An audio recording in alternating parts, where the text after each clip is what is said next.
inkproducts.com has now released its new refillable cartridges. It's the triple XL cartridge with the XL chips. This is going to be for the Workforce 7110, 7610, 7620, also the 3620 and the 3640. Now we already have the XL cartridge. We already have that. Now this is the newest edition.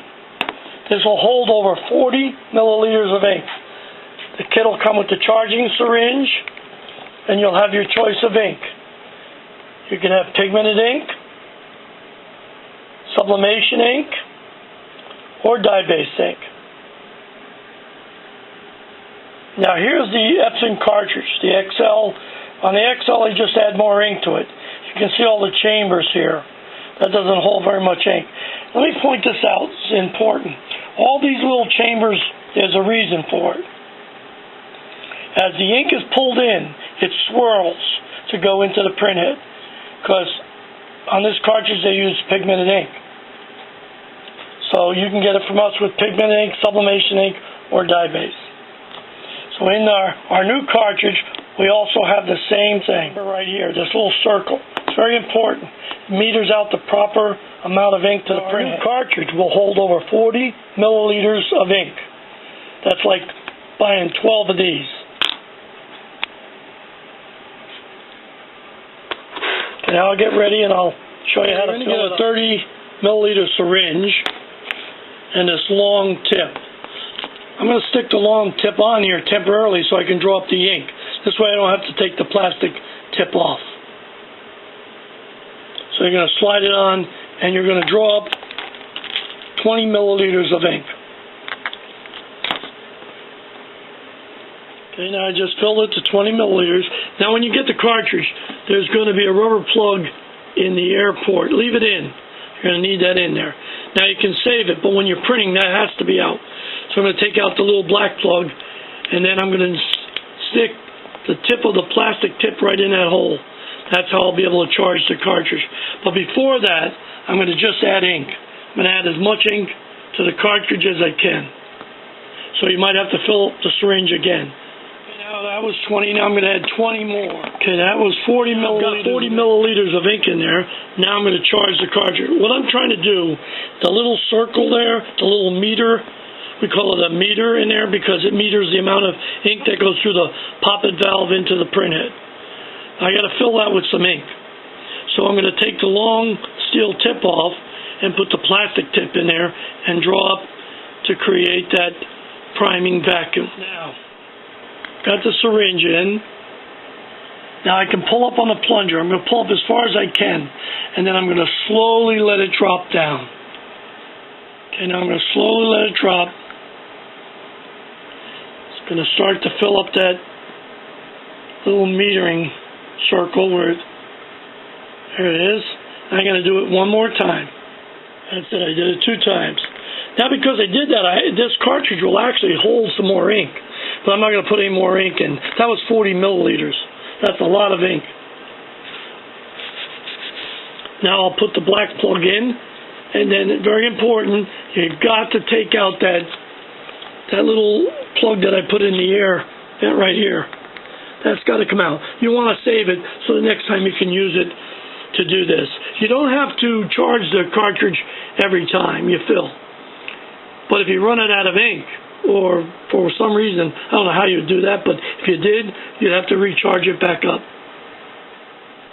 I took the air plug out, put the black plug in. I'll point this out on the bottom. There's a protective seal on the bottom. Don't take that off. If you take that off, the poppet valve would come out. So when you go in the printer, it's going to break that seal just like you would if you put an Epson cartridge in. But for now, I'm going to show you. Let's say you have a cartridge and it's just not printing. Well, for some reason, you're just getting blank. So instead of say, oh, the cartridge must be no good, we give it this little white tip. I'm going to show you what to do, how to check the cartridge. You're going to take a little tip and you're going to cut, maybe 1/8 of an inch off on a 45-degree angle. Okay, now I'm going to put the white tip on that syringe again. But now I'm just going to put it on the end of the plastic tip, because that's called a lower lock syringe. When you put that tip on, it's screwed on. So I don't want to just keep taking it in and out. So I'll prepare this, I'll put it on, I'll show you how to test the cartridge. Now I cut that white tip on a 45-degree angle, and I just pushed it on lightly. If you push it on too tight, you'll split it. So I don't want to push it on too tight. Then I'm going to hold the cartridge, just like if it was in the printer. I'm going to stick that white tip up through the bottom. That will collapse the poppet valve, and ink will draw back out, or you'll be able to draw ink out. Okay, now I just draw some ink out, so I know the cartridge is functioning. Now I could take that ink and put it back in the cartridge if you want to draw more than that out. I'll show you, I'll draw a little bit more out. Okay, now I just drew some more ink out. That's how you test the cartridge, see if the ink's flowing through the bottom. And that's supplied in the kit.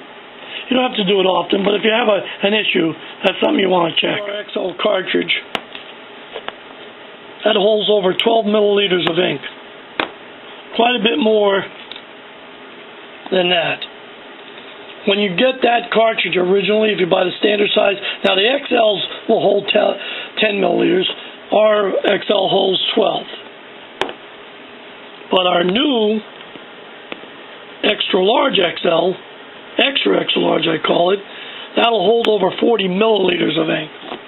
Now I'm going to go and put it in the printer and show you how it fits right in. Okay, I'm going to bring it over. I already have one in there, but I'll take it out just to show you.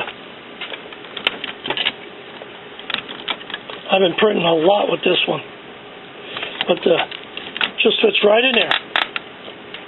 So if you do a lot of black printing, that's an awesome cartridge. Okay, now I installed it. The ink level is full. I want to point this out. These printers have a waste box. When that goes down, that waste box is going to shut the printer down. Then you got to go to Epson buy one for anywhere from, I guess, 25 or more. We have one that just resets itself. Take it out. If you want to clean it out, you can. Put it back in, it just resets itself. That maintenance box we sell is awesome. It has the newest chip, which is a WF-7010 chip. So this new WF-7010 chip that's on our XL, or even on our XL cartridges, or our triple large XL cartridges, they just keep resetting themselves. No battery is required on them, so you don't have to worry about the battery burning out on the chip like the old ARC chips. Now I'm going to print a nozzle check. I installed this on my 3640. It usually runs a cleaning when you first put it in. And it's going to test and check the cartridge. You'll probably get a warning, tell you that it's not a genuine Epson. You have to go through the little codes on the printer, and then allow you to print. It's going through its cleaning cycle now. Anytime you put a cartridge in, this printer always does that. Okay, I just printed out a nozzle check. Everything looks good.